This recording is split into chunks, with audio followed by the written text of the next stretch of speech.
ప్రేమిస్తున్నాను. సంపన్నమైన బహువిధమైన నా దేశ వారసత్వ సంపద నాకు గర్వకారణం. దీనికి అర్హత పొందడానికి సర్వదా నేను కృషి చేస్తాను. నా తల్లిదండ్రుల్ని, ఉపాధ్యాయుల్ని, పెద్దలందరినీ గౌరవిస్తాను. ప్రతి వారితోనూ మర్యాదగా చూసుకుంటాను. జంతువుల పట్ల దయతో ఉంటాను. నా దేశం పట్ల, నా ప్రజల పట్ల సేవానిధితో కలిగి ఉంటానని ప్రతిజ్ఞ చేస్తున్నాను. వారి శ్రేయోభివృద్ధులే నా ఆనందానికి మూలం. జై హింద్. పేరు జీయు దేశాయి, 8వ తరగతి చదువుతున్నాను.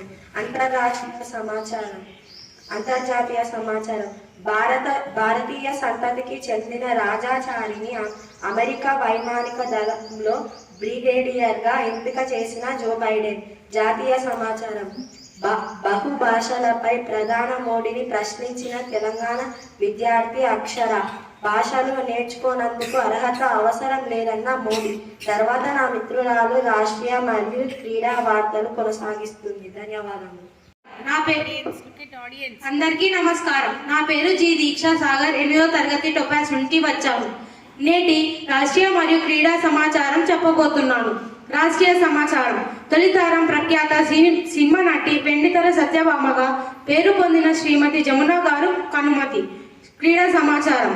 కెరీర్లో చివరి గ్రాండ్ స్లామ్ టోర్నీల్ భారత్ టెన్నిస్ స్టార్ సానియా మీర్జాకు నిరాశ. బోపన్న మరియు సానియా జోడీ ఓటమి పాలు.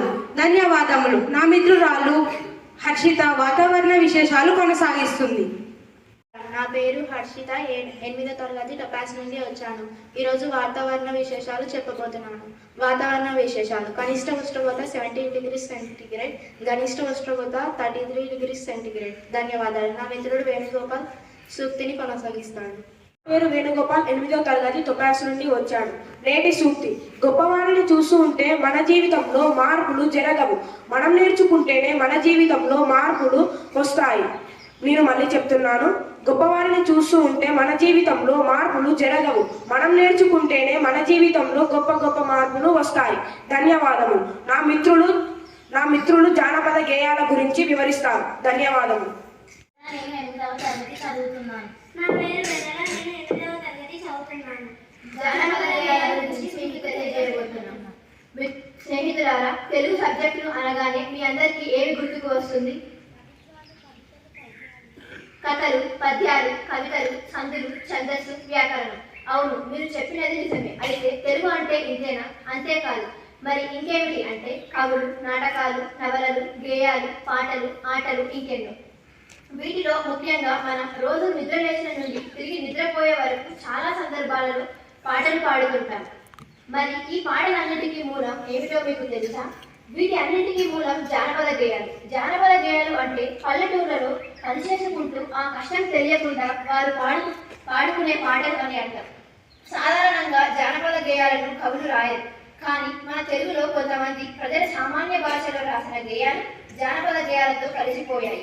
అలాంటి గేయాలు రాసిన వారిలో ముఖ్యుడు తాళ్ళపాక అన్నమాచార్యులు. ఇప్పుడు నా స్నేహితురాలు నేత్ర అన్నమాచార్యుల గురించి మీకు వివరిస్తుంది. అన్నమయ్య లేక తాళ్ళపాక అన్నమాచార్యులు తెలుగు సాహితీ చరిత్రలో లభించిన ఆధారాల ప్రకారం మొదటి వాగ్గేయకారుడు. ఇతను శ్రీ వెంకటేశ్వర స్వామికి గొప్ప భక్తుడు. వాగ్గేయకారుడికి అర్థం సాధారణ భాషలో గేయాలను కూర్చేవాడు. అన్నమయ్యకు పద కవిత పితామహుడు అని బిరుదు ఉన్నది. గొప్ప వైష్ణవ భక్తుడు. ఇతర వైష్ణవ సంప్రదాయ దేవతలను కీర్తిస్తూ 32,000కు పైగా కీర్తనలను రచించాడు. 1503న పాల్గొన బహుళ ద్వాదశి నాడు పరమపదించాడు. అన్నమయ్య సంతానము మనవలు ఆయన సంకీర్తనలను రాగి రేకుల మీద రాయించారు. వీటిలో ప్రస్తుతం 12,000 మాత్రమే లభించాయి, మిగతావి దొరకలేదు. వీటిలో కొన్ని రకాల పాటల గురించి మనం ఇప్పుడు తెలుసుకుందాం. పారమార్థిక గేయాలు. తెలుగునాట శైవ వైష్ణవవాది కీర్తనలు వేల సంఖ్యలో ప్రజాబహుళ్యం అధిక ప్రచారం పొందాయి. అదృష్టవశాత్తు అతి ప్రాచీనమైన భక్తి గీతాలు కొన్ని మనకు లభ్యమవుతున్నాయి. ఈ భక్తి గీతాలు పాడుకుంటూ జంగం వారు, హరిదాసులు తమ జీవనాన్ని సాగించుకుంటున్నారు. ఇప్పుడు నా మిత్రురాలు వెన్నెల ఒక పాట పాడబోతుంది. అదివో అల్లదివో శ్రీహరివాసము, అదివో అల్లదివో శ్రీహరివాసము, 10,000 శేషుల పడగలమయము, అదివో అల్లదివో శ్రీహరివాసము. లాలిపాటలు జోలపాటలు పాడి నిద్రపుచ్చుతారు.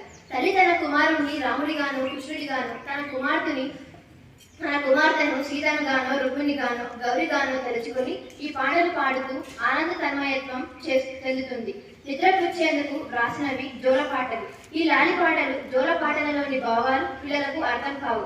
వాటిలోని సంగీతం లయ పిల్లలను లాలిస్తాయి, నిద్రపుచ్చుతాయి. ఇప్పుడు నా స్నేహితురాలు వెన్నెల చందమామ రావో అనే ఒక లాలిపాటను వినిపిస్తుంది. చందమామ రావో జాబిల్లి రావో, చందమామ రావో జాబిల్లి రావో, కుందనపు పైడి కోర వెన్నె పాలకేవో, చందమామ రావో జాబిల్లి రావో, కుందనపు పైడి కోర వెన్నె పాలకేవో. మేలు కొలుపు పాడందే ఆ అరవింద లోచనుడు కళ్ళు తెరవడు, ఆయన జోల పాడందే అరమోడ్పు కన్నులతో పలవించడు. ఇప్పుడు నా స్నేహితురాలు జో అచ్యుతానంద పాట పాడు. జో అచ్యుతానంద జో జో ముకుంద, జో అచ్యుతానంద జో జో ముకుంద, లాలి పరమానంద రామ గోవింద, జో జో జో జో. స్త్రీల పాటలు. నిత్య జీవితంలో స్త్రీలకు లాలి పాటలు జోల పాటలు అనే కాకుండా పెళ్లి సంబంధించినవి, నోములకు సంబంధించినవి, మంగళ హారతులు వంటి అనేక పాటలు ఉన్నాయి. అలాంటి మంగళ హారతులలో హారతి పాట ఒకటి వినండి. క్షీరాబ్ది కన్యకకు శ్రీ మహాలక్ష్మికి నీరజాలయమునకు నీరాజనం, నీరాజనం, నీరాజనం. అన్నమయ్య వర్ణ వ్యవస్థని ధిక్కరించాడు. దేవుడు కొందరివాడు కాదు, అందరివాడు అని చాటి చెప్పాడు. భారతదేశంలో మధ్య యుగాలలో వచ్చిన భక్తి ఉద్యమానికి తెలుగు ప్రాంతంలో అన్నమయ్య ప్రతినిధి.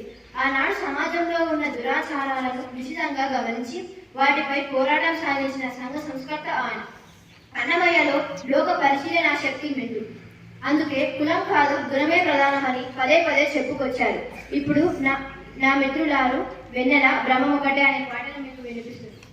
తందనానా బురి తందనానా బురా, తందనానా బల తందనానా బల, తందనానా బల తందనానా. బ్రహ్మముక్కటే పర బ్రహ్మముక్కటే పర బ్రహ్మముక్కటే పర బ్రహ్మముక్కటే పర బ్రహ్మముక్కటే. నిదాన రాజు నిద్రించు నిద్రయొకటే, అంటే నిబంధు నిద్రాదేవునొకటే, మెల్లైన బ్రాహ్మణుడు మెట్టు భూమి ఒకటే, జనాల దూడేటి సాయి భూమి ఒకటే. ఆయన ఏది రాసినా గానామృతమే, ఆయన ఏది చెప్పినా అభ్యుదయ సందేశమే. పద ప్రయోగాలలో భక్తి రసావేశంలో ఆయనకి ఆయనే సాటి. అంతటి మహనీయుడు అన్నమయ్య, మనవాడు, మన తెలుగువాడు. ఇలా అమ్మ గోరుముద్దలతో కలిసిపోయి లాలి పాటలతో మనల్ని నిద్రపుచ్చి మన అనుభవాలను అనుభూతులను పంచి మన సుఖ దుఃఖాలలో మన మెలకువలో ఊహలో భాగమైపోయిన మన మాతృభాషను భారంగా భావించకూడదని తెలియజేస్తూ సెలవు తీసుకుంటున్నాము. ధన్యవాదాలు. I'll be good student of my school. I'll be good son of my parents. I'll be good brother of my brother.